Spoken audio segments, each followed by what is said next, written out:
Você está aqui.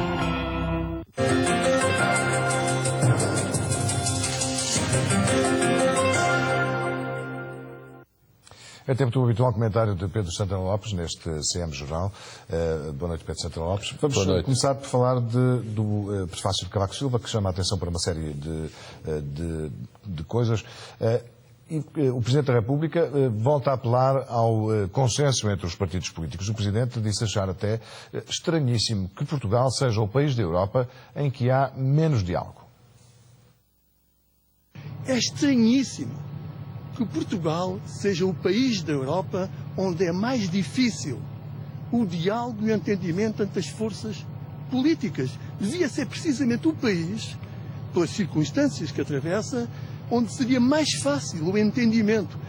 E se foi possível o entendimento quando a assinatura do acordo de assistência financeira, agora que as exigências vão ser menores, assim todos esperamos, eu espero que sejam muito menores, pareceria que seria mais fácil o diálogo entre os partidos políticos. É uma exigência do Presidente, para já ser com muitos poucos resultados, mas água mole em pedra dura. Sim, tanto moia até que fura, não é? Agora, vamos ver. Eu acho que ao mesmo, quer dizer, eu acho que o Presidente faz bem. Acho que é o papel do Presidente, temos falado aqui muito disso, puxar por este entendimento. Os partidos vão ter que sentar à mesa, inapelavelmente. A questão é que ouvir o Presidente a fazer este apelo assim em público, para além do que escreve no seu prefácio, é um pouco sinal de que o Presidente não o consegue. Porque nenhum de nós tem dúvidas que o Presidente da República faz tudo nos bastidores para sentar os partidos à mesa. E há quem diga que uma declaração como esta é um pouco uma confissão de fraqueza da parte do próprio Presidente. É capaz de ser um pouco exagerado isso, porque de facto não nos podemos esquecer que estamos em período pré-eleitoral e que as posições radicalizam nestes momentos. E de facto a conversa entre PSD e PS, o Governo e PS, parece sempre a conversa dos paralelos do ritmo. Por mais que toquem, nunca se encontram, não é?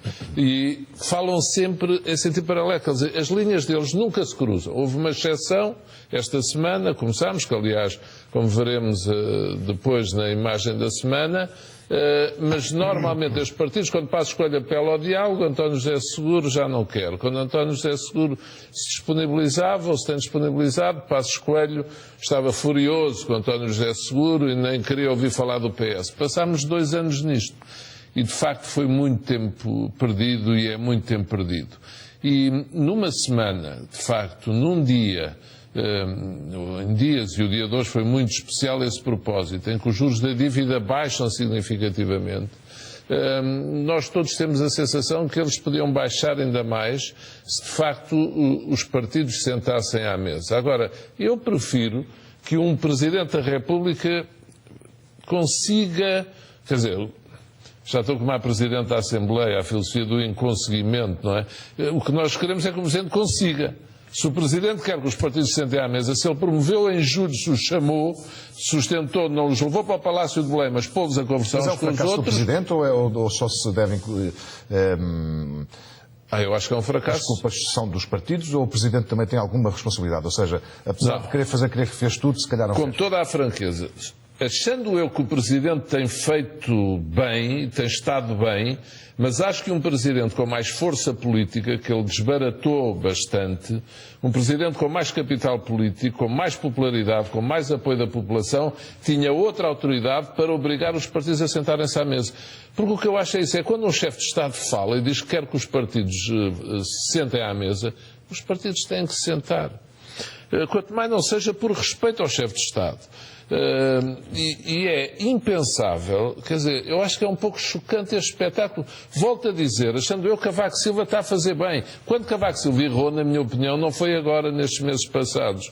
Eu acho que Cavaco Silva, por exemplo, estamos a falar dos roteiros 8. Nos roteiros 7 de janeiro do ano passado, Cavaco Silva atacou violentamente José Sócrates já depois dele ter saído. Depois teve o caso das escutas, depois teve, sei lá, sabemos, teve aquelas declarações das pensões dele, sabemos os momentos em que Cavaco Silva foi perdendo popularidade. Na minha opinião, nisto, o Presidente tem feito bem. Só que parece não ter autoridade suficiente para ser ouvido, para os partidos o respeitarem. O Governo está a acatar, está a seguir a linha que o Presidente segue. O PS não tem seguido, mas, para sermos justos, houve esta semana o tal primeiro sinal que eu escolhi para a imagem da semana, dos partidos sentarem à mesa para falarem sobre os investimentos públicos e infraestruturas. Portanto, o Presidente insiste muito, mas um Presidente fazer umas declarações destas na via pública, perante jornalistas, depois ter escrito no prefácio, e não é exatamente verdade, com a devida vénia, o que diz o Presidente da República. Em França, por exemplo, há muitas dificuldades de diálogo. Já não vou dizer na Grécia. Na Irlanda há diálogo. Em Espanha há um bocadinho mais de diálogo, mas sobre as questões das autonomias regionais. Não há sobre as questões da governação. Portanto, Portugal também não é assim um caso lancinante. Tão único. Tão único, tão extremo. Se formos ver em Itália, quer dizer, é um caso muito difícil, com aquele Pepe Grillo lá metido pelo meio. Sim, mas quando o Presidente fala em diálogo, realmente pode não haver acordo, mas há diálogo. E aqui nem sequer se chega ao diálogo. Portanto, fica-se muito longe de qualquer acordo. Isso é que é censurável. E por isso esta semana, de facto, ao ter aberto as portas para delegações do Governo e do PS sentarem à mesa, é de facto uma semana que merece ser saudada. Eu não posso deixar de dizer, eu andei aqui durante meses nestas conversas consigo, a dizer que as responsabilidades eram 50% para a escolha e 50% de seguro, até dizia assim, e que achava que tinham a obrigação patriota de sentarem à mesa, quando parecia até que estava a falar de coisas que não interessavam nada. Mas ia ser obrigatório, quase todas as semanas repeti isto aqui nestas conversas. O Presidente já o fez em julho do ano passado. É ele que tem mais obrigação, é ele que tem autoridade, é ele que sente também pela informação que tem que isso é uma necessidade vital. Eu acho que os partidos vão agora começar a calcorrear esse caminho e neste momento depois está tudo dependente do resultado das eleições europeias, que são neste momento dificilmente previsíveis. Há sondagens para todos os gostos, como sempre, e vão desde os 20, 25 para a maioria aos 35, 37. E, portanto, vamos lá ver o que é que acontece. O PS ganha e com que distância. Ainda falta vamos ver. Tempo, não é? Faltam 2 meses. O Presidente, acaba por ser uma intervenção, este prefácio, não é? Acaba por ser uma intervenção. Esse é outro ponto. Política. O conteúdo daquilo que ele defende, do que vem defender a proposta do programa cautelar. Sim, é que isso é uma pressão também sobre o próprio Governo, não é? Pronto. Aí é que a porca torce o rabo. Talvez seja a maior surpresa. É a maior surpresa e aí, pelas posições minhas, que julgo que vocês já conhecem sobre o sistema de governo, eu sou completamente contra. Eu acho que um Presidente da República não tem que dizer se prefere saída limpa ou programa cautelar. O Presidente tem que ajudar o seu Governo e a oposição, deviam trabalhar em conjunto nisso, a encontrarem a melhor saída possível. E eu volto a dizer, neste momento, para já, nenhuma dessas hipóteses é um dogma. Pode-se dizer, o programa cautelar é, como disse o Presidente, uma ajuda, uma linha de crédito durante um ano, pode ser prorrogada 2 vezes por 6 meses cada. Muito bem, portanto, 2 anos no total. Se tivermos um aperto, se não conseguirmos financiar-nos nos mercados, vamos lá buscar o dinheiro. Pronto, é uma rede de salvação, com certeza. Agora, a fiscalização das entidades europeias, isso vai acontecer sempre, já acontecia. O Presidente não dá aqui nenhuma grande novidade no prefácio. O que ele dá novidade e insiste em ser um Presidente com uma posição que pode ser contrária ao do Governo é dizer devemos ir para um programa cautelar. Pode haver quem diga assim, é uma opção nacional de extrema importância. O chefe de Estado tem a obrigação de dizer... Fazemos precisos, deixe-me só dizer Diga. isto. Ele diz que se não houver diálogo entre os partidos, então devemos ir para um programa cautelar. Ou seja, é um bocadinho diferente de achar que devemos, por si só, ir para um programa cautelar. Ou seja, ele faz depender do diálogo a existência de um programa cautelar ou não? Faz depender do diálogo, mas como ele dá o diálogo quase por não, como perdido, ele na prática diz de facto que o melhor é irmos para esse programa cautelar. Eu tenho aqui estes roteiros e, de facto, o Presidente da República diz isto. É uma ilusão pensar que as exigências de rigor irão desaparecer em meados de 2014 e, portanto, ele, na prática, vem dizer, lembrando a declaração do chefe de Estado e de Governo em julho de 2011, é preferível neste quadro esta rede de segurança. Trata-se de um apoio transitório, ele diz mesmo, contratar um programa cautelar de assistência financeira sob a forma de uma linha de crédito por um ano renovável por 2 semestres, que se trata de um apoio transitório destinado a assegurar o acesso aos mercados em condições confortáveis e que constitui uma rede de segurança. E, portanto, dizem, em termos gerais, um país conclua com sucesso um programa de assistência, é possível que um programa cautelar seja preferível a uma saída dita irlandesa. Isto na linha do que está a dizer, ele não diz taxativamente, de certeza absoluta é prever um programa cautelar. Diz, se concluirmos com sucesso, que é o que está previsto, é possível que um programa cautelar seja preferível. Ou seja, na prática quer dizer que é essa a opinião dele, como ele disse na mensagem de Ano Novo. Eu acho que um Presidente aqui não se deve esticar assim, não se deve atravessar desta maneira, não deve entalar o Governo como estava a dizer. Porque se o Governo for para a saída limpa, se a União Europeia forem para a saída limpa, sem programa cautelar, vão dizer o quê? É uma opção eleitoral. Neste momento, a saída limpa está um bocado ligada à opção eleitoralista. Quando não é, na minha opinião, eu devo dizer que acho que é melhor para quê? Para aumentar a confiança em Portugal. Para aumentar os níveis de investimento estrangeiro em Portugal. Veja, conseguimos mais um carro para a Europa neste momento, para além da questão dos juros, ter baixado hoje para 4,46. Isto do carro da Auto Europa garante centenas, ou podem ir mesmo aos milhares de postos de trabalho durante pelo menos 3 anos. E nós precisamos de investimento estrangeiro, criador de emprego, como de pão para a boca. E é diferente um país que tem uma saída limpa como a Irlanda, de um país que, apesar de tudo, continua sob programa cautelar. E o que é que vai depender, José Carlos? Deixe-me dizer isto. Estes 2 meses ainda são tempo. Imagino que os juros continuam a ir por aí abaixo. Quer dizer, já estamos em 4,46. Podem subir um bocadinho nos próximos dias. Imagino que vão para os 3 e tal. Já estamos abaixo do nível que o Ministro... Do tal Ministro Machete, que foi quase uma blasfémia o que ele disse na altura. Mas se vamos para os 3 e tal, ou mesmo 4 e pouco, para que é que vamos para o programa cautelar, que é sempre um sinal amarelo para os mercados? Mas o Presidente diz mais. Ou seja, o Presidente alerta o país para que vamos ter pelo menos mais 20 anos de cinto apertado, digamos assim. Nas reações que estou aqui a ver neste momento, por exemplo, o Partido Socialista veio já dizer que Cavaco Silva terá a informação de que o PS não tem, o Bloco de Esquerda diz que o Governo tem andado a esconder essa necessidade para os próximos 20 anos. Também foi longe demais Cavaco aqui ou não? Eu acho que não. Eu acho que Cavaco Silva esteve muito bem, fez as contas que toda a gente devia fazer e quase ninguém faz. É que nós, para amortizarmos a dívida, e nós temos que pagar 75% a partir de 10 anos antes, nós temos que ter saldo ano a ano. E a questão é, se não temos, continuamos a ter déficit, nós não conseguimos amortizar a dívida. Portanto, nós vamos estar até 2035, faltam 20 anos. Portanto, nós precisamos desses 20 anos, de certeza, para pagar a dívida. Até porque, como disse, grande parte dela, tem que estar liquidada depois, nos últimos anos. E estamos isentos do pagamento de 75% nestes primeiros anos. Ora, se faltam 20 anos para 2035, Cavaco Silva não está a fazer, oxalá. Eu vou dizer assim, oxalá.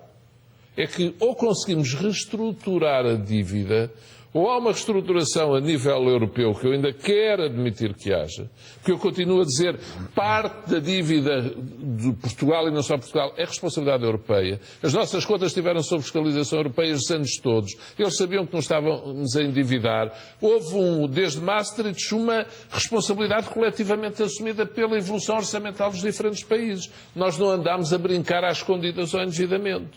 E, portanto, eu quero acreditar que depois das eleições europeias, com a eleição de novos dirigentes, Presidente da Comissão Europeia, Presidente do Conselho Europeu, Presidente do Parlamento Europeu, que nós podemos chegar a um acordo, chame-lhe Eurobond, chame-lhe o que quiser, com a centralização do processo de elaboração do orçamento, a supervisão bancária a nível também de Bruxelas.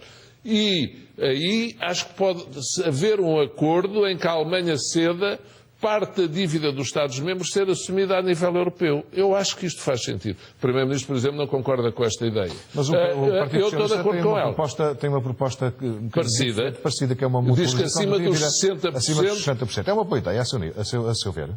Eu acho que é uma ideia positiva, com franqueza. Eu sempre simpatizei com essa ideia apresentada por António José Seguro.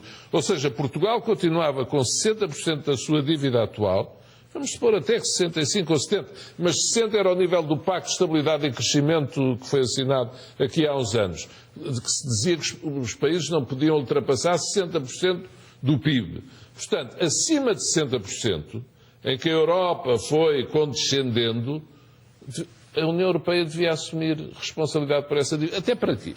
Para a dívida ser verdadeiramente sustentável. Pode-se dizer, 123% ou 130% é sustentável. A dívida só é sustentável se gerarmos superávit, ano a ano, tivermos saldo positivo para ir pagando. E não só as taxas de juros são aqui muito importantes. Com certeza, para além da evolução das taxas de juros. Ora, alguém acredita que os níveis de crescimento do produto, a evolução das taxas de juros, o nosso saldo orçamental, estas várias variáveis nos gerem excedentes que nos permitam pagar, para além dos juros, a amortização de capital. É muito complicado. E, portanto, é por isso que eu digo, oxalá, 2035, oxalá. E por isso acho que Cavaco Silva aqui fez bem, que é quase fazer-nos cair na real, com datas. Faz-me lembrar as PPPs, quando eu estava como Primeiro-Ministro, e que foram apresentar as SCUTs e que pagávamos até 2036 ou 2007. Eu disse, enlouqueceu tudo. Mas aqui já enlouquecemos há uns anos. Porque é muito difícil nós pagarmos isto e, portanto, deixarmos estar sob essa fiscalização apertada antes de 2020. Só acho que Cavaco Silva, 35. Só acho que Cavaco Silva exagera num ponto. É que fiscalização há sempre. Desde que estamos na União Europeia, e fiscalização vai haver sempre. E vai haver mais. Foi isso que eu também fui dizer lá ao Congresso do Coliseu, para aquele partido que estava lá reunido, pensar como mais todos devem pensar. Nós queremos entregar nos braços dessa Europa, agora da Europa com a supervisão bancária centralizada, com o orçamento centralizado, vamos entregar, é a opção. Esse debate tem que estar em cima da mesa, nomeadamente agora nas eleições europeias.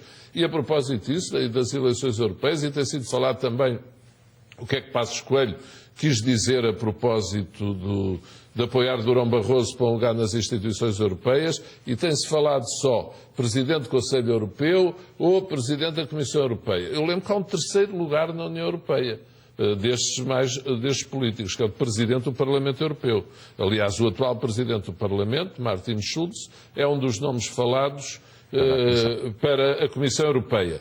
E o facto de Durão Barroso ser, quando o PPE já escolheu o nome de Juncker, um dos seus, para candidato a Presidente da Comissão, Durão Barroso ainda ter peso para poder ir para um dos outros cargos, porque Passos Coelho não ia falar sem ter conferido minimamente com os seus colegas europeus, nomeadamente com a Sra. Merkel, é sinal que, sem dúvida, houve 10 anos de Durão Barroso como Presidente da Comissão Europeia, lhe granjearam um capital político que lhe permitir, quer dizer, já tem peso próprio, independentemente das famílias políticas europeias. Se ele é indicado ou admitido como hipótese para um desses lugares, independentemente já está escolhido Juncker para Presidente da Comissão, é sinal que Barroso e o trabalho que ele fez não são ignorados pelas várias famílias políticas. E, portanto, ele é uma peça solta, digamos assim, entre Martin Schulz dos socialistas, Juncker do PPE e Barroso, que pode entrar aqui para um dos lugares. Mas eu não excluí o lugar de Presidente do Parlamento Europeu. Pode ser, sim. Já agora, entre os dois, entre o Sr. Schulz e o Sr. Juncker, qual é que preferia? Apesar de que Juncker tem origem alemã também, não é? Tem, mas eu vou dizer, e aqui espero que os espectadores acreditem quando eu digo que não é à conta de proximidade ideológica. Eu gosto muito do Sr. Juncker. Conheci-o pessoalmente nos Conselhos Europeus, não só. Ele é um homem muito simples, muito afável, mas muito conhecedor, muito estudioso. Conhece a realidade europeia muito bem, muito bem. Ao mesmo tempo, devo dizer que não conheço Martin Schulz tão bem. Portanto, conheço por aquilo que vemos. Agora, com Juncker, a União Europeia fica muito bem servida, de certeza absoluta, com um grande Presidente da Comissão, um homem, é um pan-europeu, ele é um europeísta, é um homem que conhece a história toda disto para trás e para a frente, com grande capacidade de trabalho, fuma muito, Acho que ainda não deixou de fumar. Fuma muito, mas apesar disso tem uma capacidade de trabalho extraordinária e tem um grau de confiança com os líderes europeus todos fantástico. Fantástico. E para além do mais, como diria o engenheiro Salles, é um tipo porreiro, pá. É um tipo porreiro. Vamos à frase da semana. Escolheu a frase do primeiro-ministro ucraniano. Sim. Que suponho que podemos ver agora. É uma frase um bocadinho marcial, mas sentimental também. Esta Ucrânia é a nossa terra, não cederemos nem um centímetro. Que a Rússia e o seu presidente saibam isso. Ele até disse: não cederemos nem um centímetro desta terra pela qual correu o sangue dos nossos familiares e dos nossos antepassados. Foi uma declaração muito bélica, algo marcial. Este grupo político está no poder, alguns dos seus membros estão ligados a setor de extrema-direita. Achei aquela declaração muito vincada, mas ao mesmo tempo com uma carga emotiva e sentimental que denota que não vai ser fácil. Vamos ter o referendo na Crimeia em breve. Não vai ser fácil, neste mês de março, não vai ser fácil para a Rússia concretizar pacificamente o seu propósito de levar aquela região da Crimeia para debaixo da sua soberania. Estrategicamente, a Rússia está a cumprir um caminho paulatinamente. Mas, por outro lado, há uma questão política também. E este primeiro-ministro vai a Washington esta semana, esta quarta-feira, julgo eu. A questão é...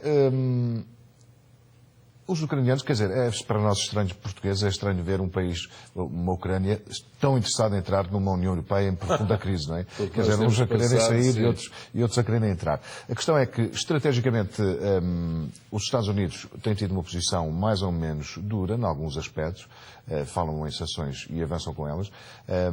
A União Europeia está no meio. Terá a União uma voz única que permita ter uma voz presente neste conflito ou não? Eu acho que sim, a União Europeia tem interesses muito próprios, tem interesses económicos, como sabemos, muito fortes, nomeadamente em matéria de recursos energéticos, e eu acho que a União Europeia Mas também tem com a Rússia, não é? Sim, também tem com a Rússia. Eu estou a dizer que tem com a Rússia e tem com a Ucrânia. Mas tem muito com a Rússia. O Reino Unido tem uma relação comercial muito forte com a Rússia. O sistema financeiro ocidental, neste momento, o peso dos capitais russos não é irrelevante. E, portanto, a União Europeia tem interesse económico, mas eu, com franqueza, acho que também tem interesse político em ter uma posição diferente dos Estados Unidos da América.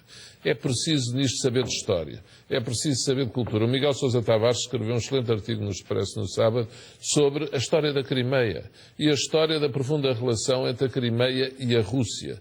E, portanto, é preciso muita, e com a própria Ucrânia, é preciso muita sensibilidade e não tratar a Ucrânia como se fosse, de facto, como já se tratou o Iraque ou outros países, quer dizer, a Ucrânia, eu estou farto de dizer isto, está ali mesmo na zona de influência russa, faz parte da história da Rússia. A maioria da população da Crimeia, 53%, são russos e só 13% são tártaros e depois cerca de 30% são ucranianos. E por isso tudo isto é matéria muito sensível e na qual a União Europeia deve desempenhar um papel que seja de facto algo autónomo, porque isto não se vai decidir por guerra, se Deus quiser. Se Deus quiser, não se vai decidir por conflito armado mesmo. E, portanto, vai-se decidir, como eu dizia aqui a semana passada, muito com a força da economia, com a negociação diplomática, e o John Kerry, o secretário de Estado dos Estados Unidos, demonstrou aqui alguma precipitação. A semana passada disse mesmo aquela ameaça de serem do G8, tudo. Putin, até hoje, nos passos que deu com as antigas repúblicas da União Soviética, que se tornaram independentes e que entraram em convulsão, ficou lá. A Geórgia e outras. E vamos ver se na Ucrânia não ficará também. Só que, eu disse no princípio do conflito, continuo a acreditar, eu estou convencido que na Ucrânia não fica em toda, que é muito provável que haja uma divisão da Ucrânia e que isso fique assim, dividido ao meio, não é bem ao meio, mas que fique dividido. Pelo menos vai haver um referendo, vamos ver quem é que reconhece esse referendo também. Enfim, vamos seguindo o que ali acontece. A questão jurídica é insolúvel, já falámos disso, há razões dos dois lados. Há razões dos dois lados. Vamos à imagem da semana, a reunião de sexta-feira, Piroto Lima, sobre investimento no plano estratégico de infraestruturas. Portanto, são investimentos que o governo quer fazer e quer ouvir com toda a os gente. fundos comunitários. Esta questão, como falávamos há pouco, é mais uma vez uma abertura ao diálogo sincera, ou acha que não? Não, acho que é. E acho que é fundamental porque quer dizer, esta matéria dos investimentos nas infraestruturas, imagina as linhas ferroviárias e outras equivalentes, nos portos, saber o que é que se vai fazer nos próximos anos, não podemos perder tempo. Tem que começar agora, o quadro comunitário novo entra em vigor este ano, as eleições são só em 2015. Não podemos ficar à espera de eleições. Ganho o PSD com o CDS ou não, e o PS as eleições do próximo ano, as obras grandes, as obras nacionais têm que ser as mesmas. Por isso é vital que haja acordo, de facto, entre as diferentes forças políticas, independentemente de atos eleitorais.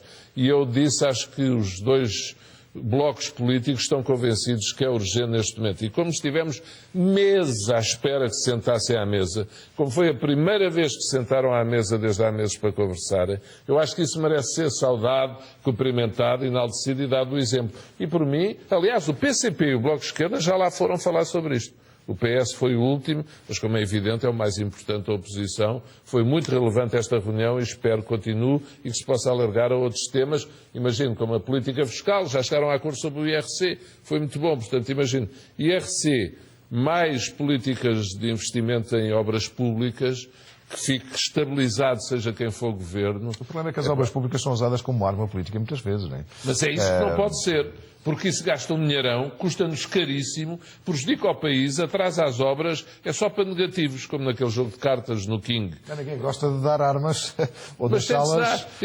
tem que se convencer assim, obras públicas não é para disputa eleitoral. As autoestradas não há mais para fazer, portanto as linhas de caminhos de ferro, os portos que se fazem, pertencem a todos os partidos. São obras nacionais, não são obras partidárias. Tem que se convencer disso. E se isso for conseguido agora com estas reuniões, é um grande avanço que nós fazemos e eu fico muito, muito contente por isso acontecer e julgo que os portugueses devem ficar todos muito contentes por haver um acordo, esperemos que haja, entre os partidos. Investimento no Porto de Sines, ferrovia na região centro, olha, eu dou um exemplo, a linha Coimbra-Figueira da Foz, há tantas linhas para chegar a acordo com o transporte ferroviário. Então, com a desertificação do país, é cada vez mais importante. Portos, ligação por mar e ferrovia. Acho que temos todos de ficar contentes por PSD e PS sentarem à mesa e aqui também devemos dizer, porque o que é para reconhecer e celebrar, é para celebrar. Cavaco Silva, pronto, teve aqui um caso em que o seu apelo teve eco e, portanto, o Presidente não esteve só a bradar no deserto. Alguém o ouviu. Alguém o ouviu. Obrigado por mais uma vez por ter estado neste seu espaço. E até para a semana não falámos destas broncas todas do futebol. Podemos falar para a semana, vai haver marcas. Sim, sim. Sim, para a semana sabe o que há, não é? Pois. Sporting de Porto. Pois é. E vocês cantando e rindo. E aí alguém vai perder pontos, não é? Fecha este CM Jornal. Tenha uma boa noite a seguir. Rua Segura.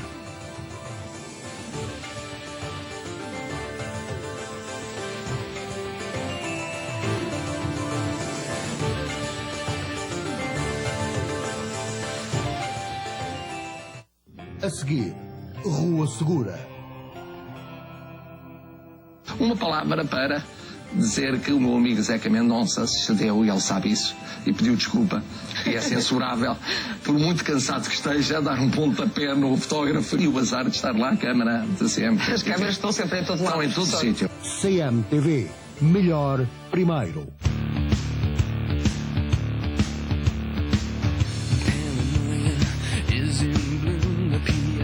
Transmissions will resume. I try to push, try to keep us all down and hope that we will never see the truth around. They will not control us. We will be victorious.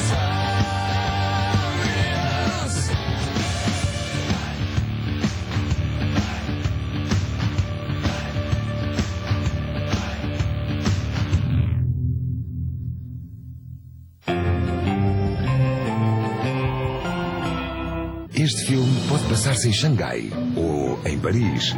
E o seu protagonista pode ser uma atriz, um homem de família ou um homem de negócios. E o automóvel em que viajam é um Classe C ou um Classe C.